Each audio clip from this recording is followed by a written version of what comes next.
प्राचीन चिकित्सा पद्धति। विश्व के विभिन्न भागों में पहले से सम्मान प्राप्त प्राचीन भारतीय योग को व्यापक वैश्विक पहचान तब मिली जब माननीय प्रधानमंत्री इसे यूएन में लेकर गए। कोविड के पश्चात आयुर्वेद को भी सम्मान, वैश्विक स्वीकार्यता और पहचान मिली है।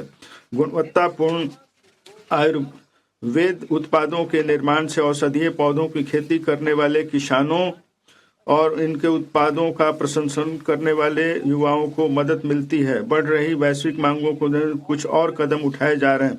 मैं 3 नए अखिल भारतीय आयुर्वेद संस्थान स्थापित करने, 2 प्रमाणन परिवेश के उच्च मानकों के लिए आयुष फार्मेसी और औषधि परीक्षण प्रयोगशालाओं का उन्नयन करने और अधिक कुशल कार्मिक उपलब्ध कराने, 3 पारंपरिक दवाओं के लिए साक्ष्य आधारित अनुसंधान, प्रशिक्षण और जागरूकता को बढ़ावा देने के लिए जामनगर में WHO वैश्विक पारंपरिक चिकित्सा केंद्र के उन्नयन का प्रस्ताव करती हूँ।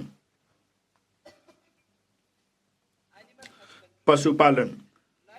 पशुधन कृषि आय के लगभग 16% का योगदान देता है, जिसमें गरीब और सीमांत परिवार भी शामिल है। पशु चिकित्सा पेशेवरों की संख्या को 20,000 से अधिक करके उनकी उपलब्धता को बढ़ाने के लिए मैं निजी क्षेत्र में पशु रोग विशेषज्ञ और पैरा पशु शल्य महाविद्यालय, पशु अस्पताल, नैदानिक प्रयोगशालाओं और प्रजनन सुविधाओं की स्थापना के लिए एक ऋण संबद्ध पूंजी सब्सिडी सहायता योजना शुरू करने का प्रस्ताव करती हूँ। भारतीय और विदेशी संस्थाओं के बीच सहयोग को भी सुविधाजनक बनाया जाएगा।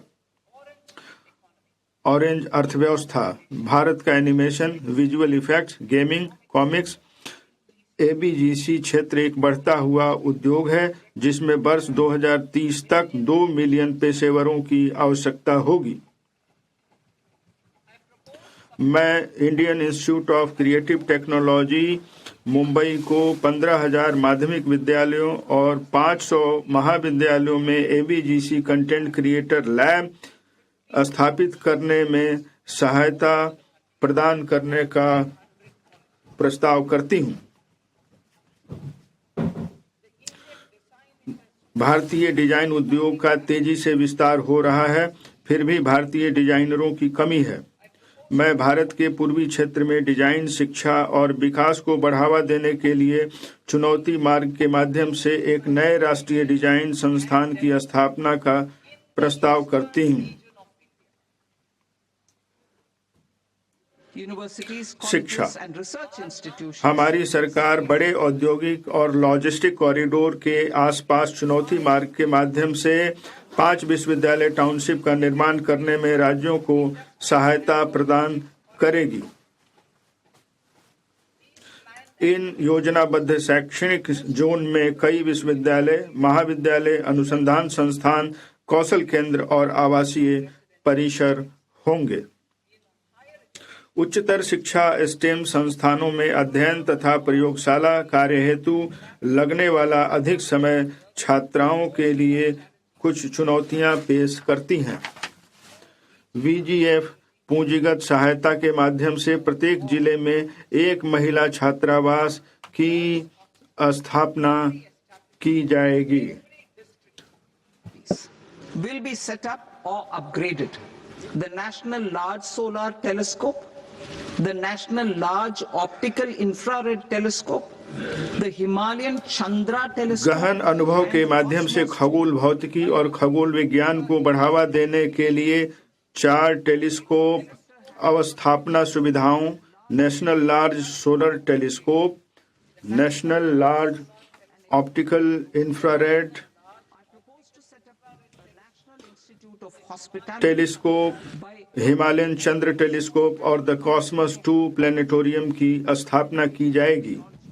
पर्यटन के क्षेत्र में रोजगार सृजन, विदेशी मुद्रा आय और स्थानीय अर्थव्यवस्था का विस्तार करने में व्यापक भूमिका निभाने की क्षमता है। मैं मौजूदा राष्ट्रीय होटल प्रबंधन और कैटरिंग प्रौद्योगिकी परिषद का उन्नयन करते हुए राष्ट्रीय आतिथ्य संस्थान की स्थापना का प्रस्ताव करती हूँ। यह शैक्षणिक संस्थानों, उद्योग और सरकार के बीच सेतु के रूप में कार्य करेगा। मैं भारतीय प्रबंधन संस्थान के सहयोग से मानकीकृत हाइब्रिड मोड में 12 सप्ताह के उच्च गुणवत्ता प्रशिक्षण पाठ्यक्रम के माध्यम से 20 प्रसिद्ध पर्यटन स्थलों में 10,000 गाइडों के कौशल उन्नयन हेतु प्रायोगिक योजना का भी प्रस्ताव करती हूँ। Ecosystem of jobs for local researchers. सांस्कृतिक, आध्यात्मिक और विरासत महत्व वाली सभी स्थानों के डिजिटल दस्तावेज तैयार करने के लिए national destination digital knowledge grid की स्थापना की जाएगी। यह पहल स्थानीय अनुसंधानकर्ताओं, इतिहासकारों, कंटेंट क्रिएटर्स और प्रौद्योगिकी भागीदारों के लिए रोजगार के नए परिवेश का सृजन करेगा। भारत के पास विश्व स्तरीय ट्रैकिंग और हाइकिंग का अनुभव प्रदान करने के लिए क्षमता तथा संभावनाएं हैं। हम निम्नलिखित के लिए सतत परिवेश तंत्र विकसित करेंगे। हिमाचल प्रदेश, उत्तराखंड और जम्मू एवं कश्मीर, साथ में पूर्वी घाट में अराकू घाटी और पश्चिमी घाट में पोदिगई मलाई में माउंटेन ट्रेल, ओडिशा, कर्नाटक और केरल के तटीय क्षेत्रों में प्रमुख आश्रय स्थलों के पास टर्टल ट्रेल्स और आंध्र प्रदेश और तमिलनाडु में पुलिकट झील के किनारे बर्ड वाचिंग ट्रेल्स।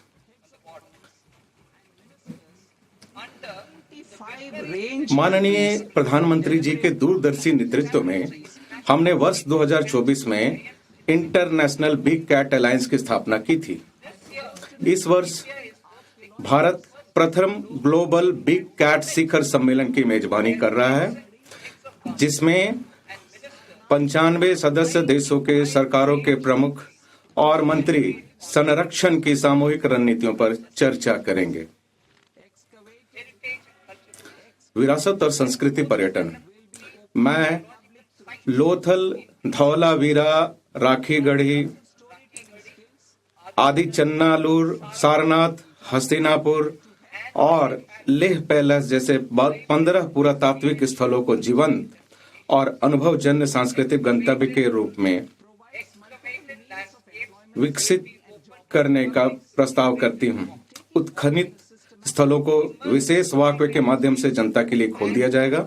संरक्षण प्रयोगशालाओं, व्याख्यान केंद्रों और गाइडों की सहायता के लिए तल्लीन करने वाली कथानी रूपन कौशल और प्रौद्योगिकी की शुरुआत की जाएगी। खेलकूद। खेलकूद क्षेत्र कई प्रकार के रोजगार, कौशल और नौकरी के अवसर उपलब्ध कराता है। खेलो इंडिया कार्यक्रम के माध्यम से चल रहे खेलकूद से जुड़ी प्रतिभाओं के सुव्यवस्थित विकास के प्रयासों को आगे बढ़ाते हुए मैं अगले दशक में खेलकूद के क्षेत्र में बदलाव लाने के लिए खेलो इंडिया मिशन शुरू करने का प्रस्ताव करती हूं। यह मिशन निम्नलिखित सुविधाएं प्रदान करेगा: प्रशिक्षण केंद्रों द्वारा समर्थित आधारभूत, माध्यमिक और एलिट स्तरों पर एकीकृत प्रतिभा विकास पाथवे। ख, कोच और सहायक कर्मचारियों का व्यवस्थित तरीके से विकास। ग, खेल विज्ञान और प्रौद्योगिकी के एकीकरण। घ, खेल संस्कृति को बढ़ावा देने और प्लेटफॉर्म उपलब्ध कराने के लिए प्रतिस्पर्धा और लीग का आयोजन। और अंग, प्रशिक्षण और प्रतिस्पर्धा के लिए खेल अवसंरचना का विकास। हमारा तीसरा कर्तव्य विकसित भारत के लिए सबका साथ सबका विकास के हमारे विजन के अनुरूप है। इसके लिए निम्नलिखित के लिए लक्षित प्रयास किए जाने अपेक्षित हैं: छोटे और सीमांत किसानों पर विशेष ध्यान देते हुए उत्पादकता और उद्यमशीलता बढ़ाकर किसानों की आय में वृद्धि करना। ख, आजीविका के अवसर, प्रशिक्षण और उच्च गुणवत्तापूर्ण सहायक उपकरणों तक पहुंच प्रदान करने के माध्यम से दिव्यांगजनों का सशक्तिकरण। ग, मानसिक स्वास्थ्य और ट्रॉमा केयर तक पहुंच सुनिश्चित करने के लिए कमजोर समूहों का सशक्तिकरण। घ, विकास और रोजगार के अवसरों में तेजी लाकर पूर्वोदय राज्यों और पूर्वोत्तर क्षेत्र पर ध्यान केंद्रित करना। मत्स्य पालन। हम निम्नलिखित पहलों की शुरुआत करेंगे: 500 जलाशयों और अमृत सरोवरों के लिए एकीकृत विकास। दूसरा है तटवर्ती क्षेत्रों में मत्स्य मूल्य श्रृंखला को सुदृढ़ करना और स्टार्टअप एवं मत्स्य पालक किसान उत्पादक संगठनों सहित महिला प्रेरित समूहों को बाजार से जोड़ना। पशुपालन। ग्रामीण और शहर के आसपास के क्षेत्रों में गुणवत्तापरक रोजगार अवसर प्रदान करने के लिए हम उद्यमिता विकास में पशुपालन क्षेत्र को निम्नलिखित माध्यमों से सहायता प्रदान करेंगे। क, ऋण आधारित सब्सिडी कार्यक्रम। ख, पशु